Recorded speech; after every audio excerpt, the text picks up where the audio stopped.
এতে পাটুরিয়া ঘাটে বেড়েছে যানবাহনের চাপ, তবে কোনো রকম ভোগান্তি ছাড়াই বাড়ি ফিরছে মানুষ। ঘাটের এই মুহূর্তে খবর জানাতে যুক্ত হচ্ছেন সহকর্মী মনিরুল ইসলাম মিহির।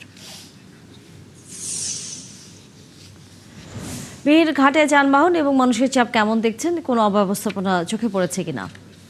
আসলে আমরা সকাল থেকে একটা স্বস্তিতে দেখছিলাম যে ঈদ যাত্রা খুব স্বস্তিতে মানুষজন যাচ্ছিল, কিন্তু কিছুক্ষণ আগে এখানে বৈরী আবহাওয়ার কারণে ফেরি লঞ্চ চলাচল বন্ধ করে দেয় কর্তৃপক্ষ। আমরা তারপর থেকে দেখছি যে মানুষ একটা দুর্ভোগের মধ্যে পড়ে যায়।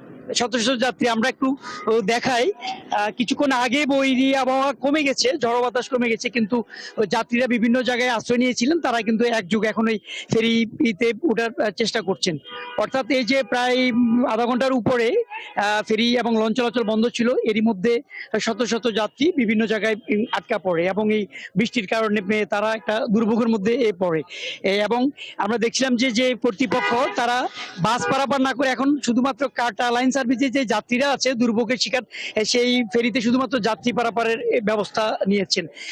এবং তারা বলছেন যে এই আধা ঘন্টা যে বৈরী আবহাওয়াকে ডেকেছে, যার কারণে এখন তারা ফেরি চলাচল স্বাভাবিক করতে পেরেছেন। কিন্তু এর আগে আমরা দেখেছিলাম যে যাত্রীদের একটা স্বাচ্ছন্দ্য ভাবে তারা পার হচ্ছিলেন, কোথাও কোনো দুর্ভোগ ছিল না। এখানে ফেরি কর্তৃপক্ষ যারা আছে আমরা তাদের সাথে একটু কথা বলি, এই তারা আসলে বৈরী আবহাওয়ার মধ্যে কি অবস্থা ছিল।